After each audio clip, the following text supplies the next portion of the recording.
Communalism और सांप्रदायिकता जो है इतनी फैल चुकी है, उसका जहर इस तरह से हमारे सोसाइटी में फैल गया है कि लोगों को नौकरी नहीं चाहिए, पढ़ाई से मतलब नहीं है, लेकिन मंदिर बनना चाहिए, या मतलब इस तरह की चीजें उनके लिए हाई प्रायोरिटी पर आ गई हैं।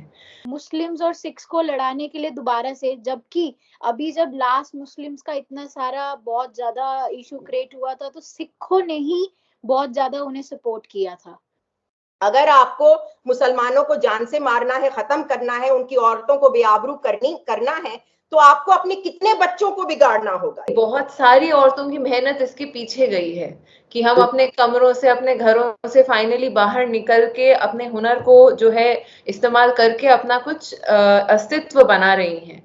अब ऐसी हरकतें जो होती हैं वो हमें कई साल पीछे ले जाती हैं। किसी को खूनी बनाना, किसी को दरिंदा बनाना, किसी को बलात्कारी बनाना, किसी का ऑक्शन करवाना, अपने घर के बच्चों को बर्बाद करके आपको क्या मिलेगा?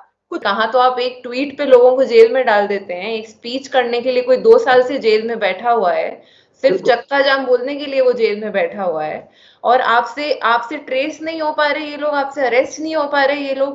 नमस्कार, हिंदू वॉइस में आपका स्वागत है। मैं हूं ग्राहम और जिस प्रोग्राम के बारे में मैंने आपसे जिक्र किया था उसे लेकर आपके सामने आया हूं। मैंने आपसे कहा था अली भाई ऐप को लेकर हम कुछ महिलाओं से बात करेंगे जो समाज में काफी अच्छी सेवाएं दे रहे हैं, जिसमें हमारे साथ रश्मि जी जो एडवोकेट है दिल्ली में, ये है मौजूद है। अमीना शेरवानी जी एक्टिविस्ट हैं। मंजीत कौर जी हैं, सिख फाउंडेशन की एक संस्था संभालती हैं, यूथ के लिए काफी अच्छा काम करती हैं। 3 महिलाएं जो समाज में अच्छा ओहदा रखते हैं हमारे सामने मौजूद हैं और हम इनसे सवाल करेंगे उस ऐप के बारे में जिसे महज 3-4 लड़कों ने मिलकर बनाया है, जिनकी एज 20-21 साल की है, लेकिन जिनके दिमाग में इतना ज्यादा जहर भरा हुआ, वो कहां से भरा। इसके बाद सवाल ये खड़ा होता है कि उन्होंने सिर्फ मुस्लिम वुमेन को ही टारगेट करके इस ऐप को क्यों बनाया। मेरा पहला सवाल आपसे है रश्मि जी, आप इस ऐप को किस तरह से देखती हैं? इसके कानूनी क्या पहलू हैं? क्या इन लोगों को सजा हो सकती है? साइबर क्राइम इन्होंने किया है या फिर एक तरह से इन्होंने धार्मिक भावनाओं को ठेस पहुंचाने का काम किया है? आप पहले अपना पक्ष रखें। शुक्रिया इकराम जी। देखिए, एक तो कानूनी तौर पे तो हम इस बारे में बात करेंगे ही, लेकिन उसके पहले मेरे हिसाब से ये जो चीज हुई है ये 3-4 तरीके से हमें जो है हमें अफेक्ट करती है।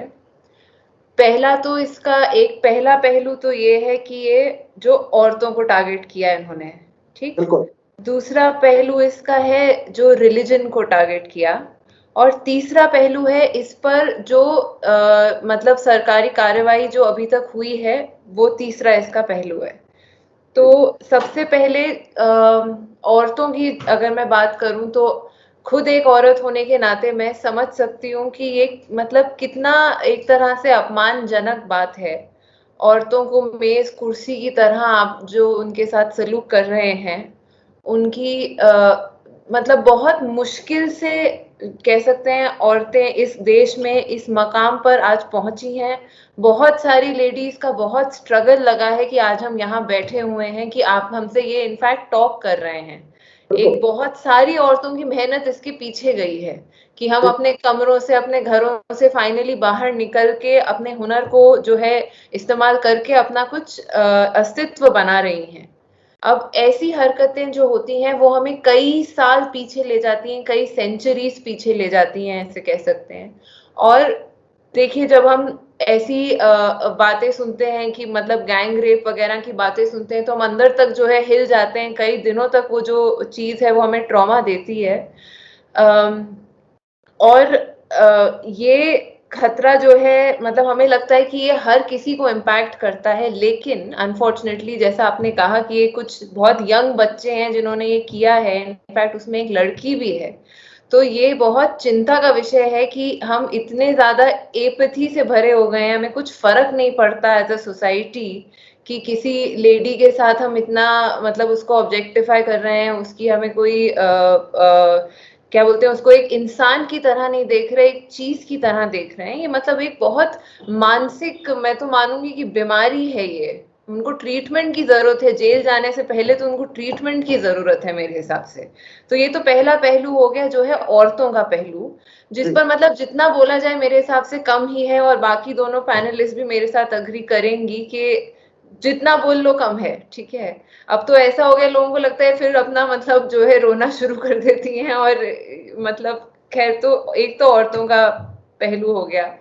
दूसरा पहलू जो है वो है रिलीजन का, और क्यों सिर्फ मुस्लिम विमेन को इन्होंने टारगेट किया। तो जैसा कि आप देख ही रहे हैं, इतने ये कोई मतलब लोग कहने में डरते हैं, मगर ये कोई अनदेखी अनसुनी बात नहीं है कि आजकल जो है मतलब कम्युनलिज्म और सांप्रदायिकता जो है इतनी फैल चुकी है, उसका जहर इस तरह से हमारे सोसाइटी में फैल गया है कि लोगों को नौकरी नहीं चाहिए, पढ़ाई से मतलब नहीं है, लेकिन मंदिर बनना चाहिए, या मतलब इस तरह की चीजें उनके लिए हाई प्रायोरिटी पर आ गई हैं। मतलब उन्हें लगता है कि बस कुछ भी हो जाए, मुसलमानों के साथ बुरा करो तो हमारे साथ कुछ अच्छा ही होगा। उन्हें ये नहीं दिखता कि पेट्रोल के लिए। आप पर आता हूँ, अब मैं चलता हूँ मंजीत जी आपके पास। हाँ जी जी। जी, आप किस तरह से देख रहे हैं, पहले इस पर बताएं थोड़ा। देखिए, हम अभी वुमेन्स इतना ज्यादा ग्रो कर रही है। अभी रिसेंटली आपने देखा होगा कि हरलीन कौर है जो अभी वो बनी है, मिस यूनिवर्स बनी है, जो इंडिया से ही है। अभी हम लोग इतना ग्रो कर रहे हैं वुमेन्स, बट अगर दूसरी साइड देखें, नेगेटिव साइड, तो ये ऐसी चीजें भी हो रही हैं, और गवर्नमेंट इस पे एक्शन भी कुछ बहुत अच्छी तरीके से नहीं ले रही है। अगर गवर्नमेंट, क्योंकि ये चीज पहले भी हो चुकी है, ये फर्स्ट टाइम नहीं है, ये सेकंड टाइम हो रहा है कि ये ऐप बना है। तो अगर पहले इस पे कोई एक्शन ले लिया जाता तो अभी दूसरी बारी ये नौबत नहीं आती। बिल्कुल। आप अमीना जी आप बताएं, इसमें गवर्नमेंट कितनी दोषी है इस ऐप को दोबारा आने में मार्केट में? पहले आई थी सुल्ली नाम से, अब दोबारा से बुल्ली बाई के नाम से आ गई है। अमीना जी आप सुन पा रही? मैं थोड़ा सरकार की बात करने से पहले मैं पहले थोड़ा इतिहास में जाना चाहूंगी। जब हम छोटे थे और हमारी जवानी और बचपन था, तब ये टेक्नोलॉजी नहीं थी। टेक्नोलॉजी ना होने के बावजूद भी हम लोग को हरास किया जाता था, तंग किया जाता था, और वो तो और भी घातक दौर था, क्योंकि सचमुच के लफंगे हमारे घरों के बाहर खड़े होते थे, हमारे बस स्टॉपों पे खड़े होते थे, हमारे पार्क में आ जाया करते थे, हमारा रास्ता नाप लेते थे कि हम कब कॉलेज जा रहे हैं, कब स्कूल जा रहे हैं, और वहां पर मिलते थे हम लोगों को। हम मार्केट जाते थे, वहां पीछे पड़ते थे, बसों में हमसे चिपक जाते थे, यहां तक के पेशाब कर देते थे मर्द हमारे ऊपर, मास्टरबेट करके सारे अपने शुक्राणु हमारे ऊपर चिपका देते थे। पूछो मत क्या बुरी हाल होती थी, क्योंकि वो तो रियल वर्ल्ड था, वर्चुअल वर्ल्ड था।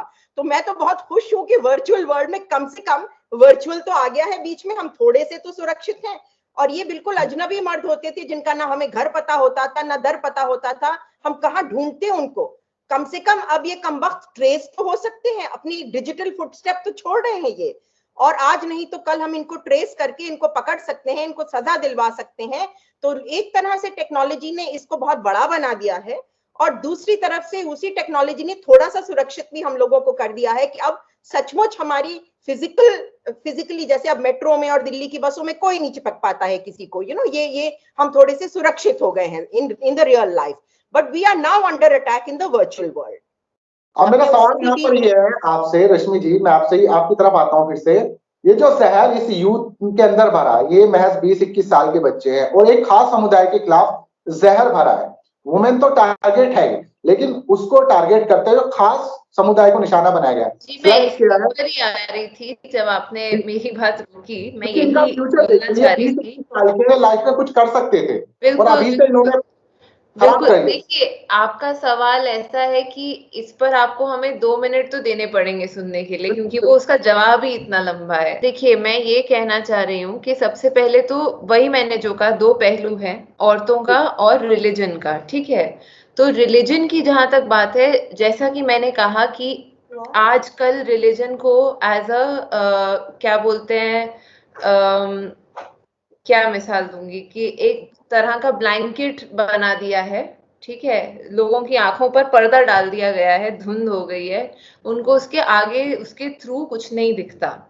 अब इन्होंने जो मेरे हिसाब से जो मानसिकता इसके पीछे रही होगी, क्योंकि मुस्लिम्स के खिलाफ, जैसा कि आप जानते हैं, धर्म संसद हुई, ठीक है, इतने सारे हेट स्पीच के इंसिडेंट्स होते रहते हैं। कहाँ तो आप एक ट्वीट पे लोगों को जेल में डाल देते हैं, एक स्पीच करने के लिए कोई 2 साल से जेल में बैठा हुआ है, सिर्फ चक्का जाम बोलने के लिए वो जेल में बैठा हुआ है, और आपसे ट्रेस नहीं हो पा रहे ये लोग, आपसे अरेस्ट नहीं हो पा रहे ये लोग।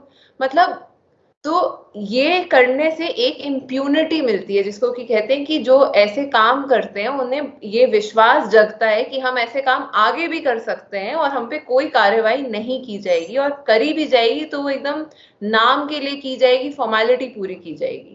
तो जब हेट स्पीच होती है, धर्म संसद होता है, उसमें नरसंहार के जो है कॉल्स दिए जाते हैं, जेनोसाइड के कॉल्स दिए जाते हैं, और आप इफेक्टिव स्टेप्स नहीं लेते हो, तो इससे इन लोगों को जो ये ऐप चला रहे हैं, इनको ये भरोसा मिलता है कि चलो हम मुस्लिम औरतों को टारगेट करते हैं, कोई हमें कुछ नहीं कहेगा, क्योंकि मुस्लिम्स के साथ आप कुछ भी करो, आपके पीछे कोई नहीं आएगा।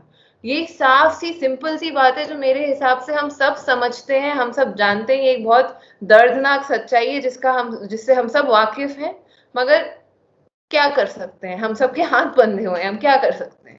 मंजीत जी, आपसे पूछना चाहूंगा, इसमें एक चीज इन्होंने ऐड की है, खालसा। सिखों को इस चीज से जोड़ने की कोशिश की है। आपने जब न्यूज देखी होगी, तो इसमें खालसा, ताकि लोगों को ये लगे कि ये सिख लोग कर रहे हैं। इसे आप किस तरह से देखते हैं? क्या ये सिख और मुसलमानों के बीच में खाई को बनाने का काम किया जा रहा है? बिल्कुल, ये तो शुरू से ही चलता आ रहा है, जैसे कि आपको पता है। तो ये एक पॉलिटिकल भी हो सकता है कि मुस्लिम्स और सिख्स को लड़ाने के लिए दोबारा से, जबकि अभी जब लास्ट मुस्लिम्स का इतना सारा बहुत ज्यादा इशू क्रिएट हुआ था, तो सिखों ने ही बहुत ज्यादा उन्हें सपोर्ट किया था। बट फिर से वो चीज क्रिएट करी जा रही है मुस्लिम्स एंड सिख्स में। देखो, जिन्होंने ये क्राइम किया है, जो 3 लोग पकड़े गए हैं, जो उनकी एज इतनी कम है कि वो भी स्टूडेंट्स हैं।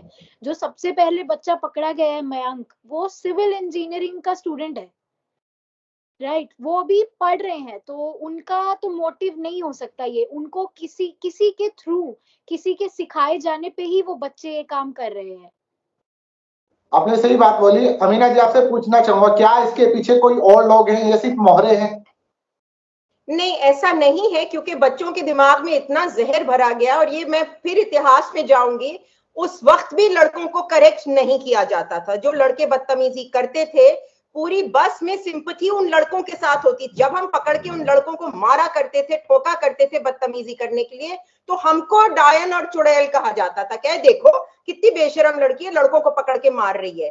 और जब मैं कहती थी कि लड़कों ने क्या किया, तो कहते थे कितनी बेशरम है तू, लड़के ने तेरा साथ ऐसा किया और तू सबके सामने बता रही है। मैं कहा, यानी मैं बताऊं तो मैं बेशरम हूं, और ये लड़के करें तो ये बड़े संत हैं। तो हमेशा से वो करें तो रासलीला, लड़कियां करें तो कैरेक्टर ढीला, ये वाला डायलॉग तो 50 साल पहले से चल रहा है, मेरे बचपन से चलता आ रहा है। इसमें कोई बदलाव नहीं आया। हमारा पितरी सत्ताग्रस्त समाज है।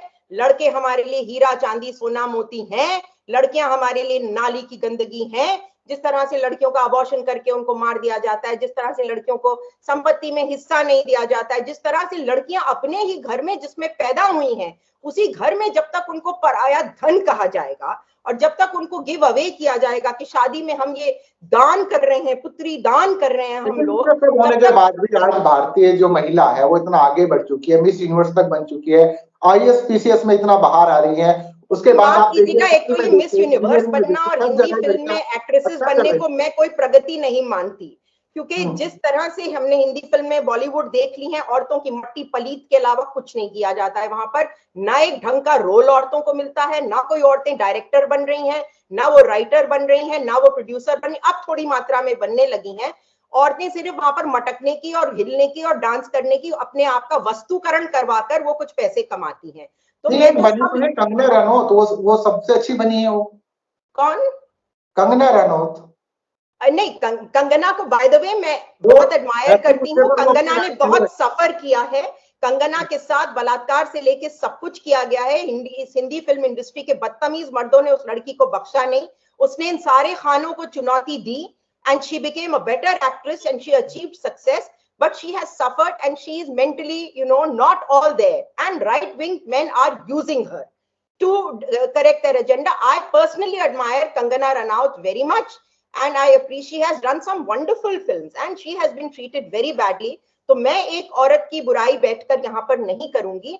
I have the greatest sympathy for Kangana, and अब वो थोड़ी सी बावरी हो गई है और कुछ मोदी दीवानी हो गई है शायद पॉलिटिक्स, क्योंकि अब 30 साल में एक औरत का करियर भी खत्म हो जाता है हमारी फैंटास्टिक इंडस्ट्री में, जहां 50, 60, 70 साल के मर्द अभी भी 16 और 20 साल की लड़कियों के साथ एक्ट कर रहे हैं, मगर एक 32 साल की बच्ची का करियर खत्म हो जाता है हमारी इस बॉलीवुड में। तो समझ लीजिए ये क्या इंडस्ट्री है और कितनी घातक इंडस्ट्री है। और मिस वर्ल्ड बनना, मिस यूनिवर्स बनना भी कोई चाहूंगा, मेरा फाइनली सवाल ये है, आपकी बात से मुझे एक चीज नजर आई, आपने कहा कि कंगना को मैं अब ब्लेम नहीं करेंगे, ठीक है उन्होंने सफर किया, बहुत कुछ झेला है, आज वो मेंटली जो भी फेस आज वो जो कर रही है मैं बिल्कुल उसको ब्लेम करूंगी कि वो एक बेवकूफी का काम कर रही है। जी जी मेरी बात सुनिए, इस केस में भी एक लड़की है जो गिरफ्तार हुई है, मुंबई पुलिस ने गिरफ्तार किया। रश्मि जी जरा ध्यान से सुनिए, तो जो श्वेता सिंह है 18 साल की लड़की है, तो क्या आपको नहीं लगता है कि उसकी मेंटलिटी क्या होगी, वो भी तो लड़की है। बिल्कुल बिल्कुल, जैसे हमारे किसानों को। एक चीज मैं बस बोलना चाहूंगी कि देखिए लड़कियां जरूर विक्टिम होती हैं, लेकिन at the end of the day लड़कियां भी इंसान ही होती हैं, ठीक है। और जो ऐब आप आदमियों को दे सकते हैं वो ऐब लड़कियों में भी होते हैं। लड़कियां भी राइट विंग आइडियोलॉजी की हो सकती हैं, लेफ्ट विंग आइडियोलॉजी की हो सकती हैं। तो जस्ट बिकॉज वो एक लड़की है इससे उसको कोई भी तरह की इम्यूनिटी नहीं मिलती है, कोई भी तरह का उसको मतलब, हालांकि देखिए एक ऐसा परसेप्शन होता है कि एक लड़की की तकलीफ को सबसे ज्यादा समझ सकती है, होना तो चाहिए आइडियल वर्ल्ड में, लेकिन ऐसा होता नहीं है। और वो भी एक इंसान है, उसके अपने व्यू पॉइंट्स होंगे, जो कि मेरे हिसाब से उसको भी मानसिक इलाज की बहुत सख्त जरूरत है। लेकिन आप उसको इस नजरिए से मत देखिए कि वो एक लड़की है, वो एक इंसान है जो भटक गई है, अपना रास्ता भूल गई है, आप उसको वैसे देखिए। जी जी मंजीत जी आप क्या कहेंगे इस पर? देखिए मैं ये देखूंगी, क्योंकि देखो जो बच्चे अभी सस्पेक्ट जो हुए हैं, ठीक है, उनका ये भी रीजन हो सकता है क्योंकि आजकल जो लोग ये काम कराते हैं बच्चे मनी के लिए भी ये काम करते हैं। उस लड़की को नहीं पता कि एग्जैक्टली मैं क्या कर रही हूँ, उसको ये पता है कि मुझे इस काम का पैसा मिल रहा है, वो मनी के लिए कुछ भी करने के लिए रेडी है। मैं एक चीज बस, मंजीत जी की बात से मैं बिल्कुल इत्तेफाक रखती हूँ, लेकिन मैं बस इसमें एक छोटी सी बात ऐड करना चाहती हूँ। देखिए जब निर्भया का कांड हुआ था, ठीक है, उसमें भी ये सारे बच्चे ही थे। तो आजकल के बच्चों को आप उस आईने से ना देखें, जो पहले के बच्चे थे अब वो वैसे नहीं रहे, वो इनोसेंस उनमें मेरे हिसाब से कम होती जा रही है। और उसका सिंपल सा रीजन ये है कि उनका एक्सपोजर बहुत बढ़ गया है। जो चीज हम सीखते थे जब हम 16-17 साल के हो गए थे, आजकल के बच्चे वो 10-11 साल की उम्र में सीख रहे हैं। तो एक तरह से माइंड बहुत जो है बच्चों का, मतलब एक बहुत ही मोम जैसा दिमाग होता है, उसको जैसे आप ढालो वैसे ढल जाता है। तो पेरेंट्स को जरूरत है इस बात का संज्ञान लेने की, लड़कों को सिखाने की कि वो मतलब किस तरह की दशा में जा रहे हैं। लड़कियों को भी इनफैक्ट अब तो हमारी इसमें भी और आंखें खुल गई हैं कि लड़कियों को भी हमें अब ये शिक्षा देनी पड़ेगी। Thank you. Amina ji final आप कुछ कहेंगी? मोदी जी और अमित शाह जी जो कहते हैं सबका साथ, सबका विकास, सबका विश्वास। नहीं, ये दोनों तो हमारे बहुत ही काबिल नेता हैं, इनसे तो देश की कोई भी बात छुपी नहीं है।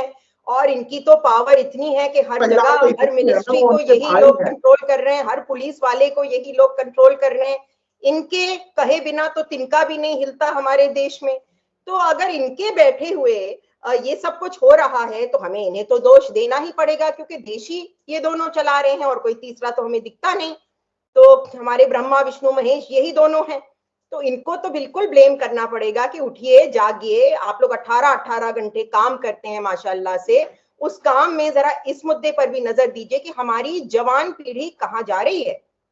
अगर आपको मुसलमानों को जान से मारना है, खत्म करना है, उनकी औरतों को बेआबरू करना है, तो आपको अपने कितने बच्चों को बिगाड़ना होगा। यानी मुसलमानों को मारते मारते, उनकी औरतों को नंगा करते करते ऐसा ना हो कि ये पूरे हिंदू समाज को ही एक गैंग में परिवर्तित कर दें। फिर जब मुसलमान खत्म हो जाएंगे इस देश से अल्लाह के फजल से और इन सेनाओं के फजल से, उसके बाद क्या ये लोग एक दूसरे के ऊपर नहीं टूटेंगे, एक दूसरे के ऊपर नहीं बरसेंगे? इनकी खिसलत क्या हो जाएगी, ये क्या बन जाएंगे, कितने बीमार हो जाएंगे। अमीना जी ये बात आप बहुत सही बोल रही हैं। और इसमें कल ही मैं देख रही थी एक प्रोग्राम, आप चाहें तो इसको एडिट कर लीजिएगा, लेकिन ये मुझे बताना जरूरी है।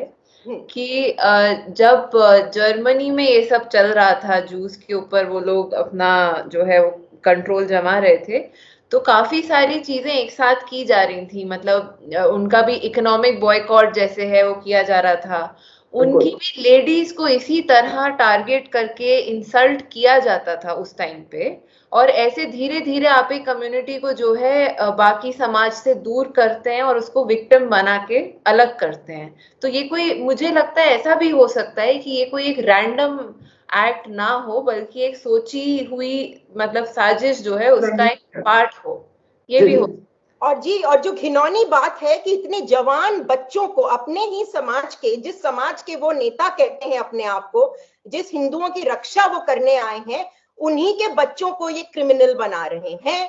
तो ये कितना गंदा खेल है। चलो मुसलमान तो दुश्मन है, खत्म कर दो, मगर अपने बच्चों को, अपने समाज के बच्चों को दानव बनाकर तुम खत्म करोगे तो तुम क्या हो, ये तुम ही आईने में देख लो। हम क्या कहें तुम्हें, तुम्हें खुद ही आईना दिखेगा कि तुम क्या हो। अपने समाज को इस तरीके से बर्बाद करके, यानी it is like cutting off your nose to spite your face. अपने चेहरे को चिढ़ाने के लिए आप अपनी ही नाक खुद काट रहे हैं। नकटे तो आप खुद हुए चले जा रहे हैं ना। तो ये बात मैं कहना चाहूंगी कि किसी को खूनी बनाना, किसी को दरिंदा बनाना, किसी को बलात्कारी बनाना, किसी का ऑक्शन करवाना, अपने घर के बच्चों को बर्बाद करके आपको क्या मिलेगा? कुछ नहीं मिलेगा सिवाय दुख के और दर्द के। हिंदुस्तान का नुकसान होगा, भारतवर्ष तबाह होगा, विश्व गुरु बनने के बजाय हम लोग तबाह हो जाएंगे। ये होगा हमारे साथ।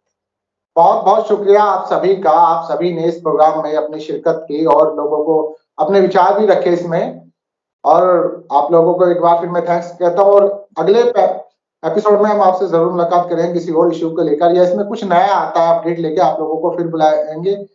और दर्शकों से मेरा यही कहना है कि आप लोगों को ये प्रोग्राम अगर अच्छा लगा हो नीचे कमेंट कर सकते हैं। इस वीडियो को ज्यादा से ज्यादा शेयर कीजिए दोस्तों, फेसबुक पर देख रहे हैं या फिर आप लोग यूट्यूब पे, इंस्टाग्राम पर, जहां पर भी देख रहे हैं। मिलते हैं किसी और एपिसोड में।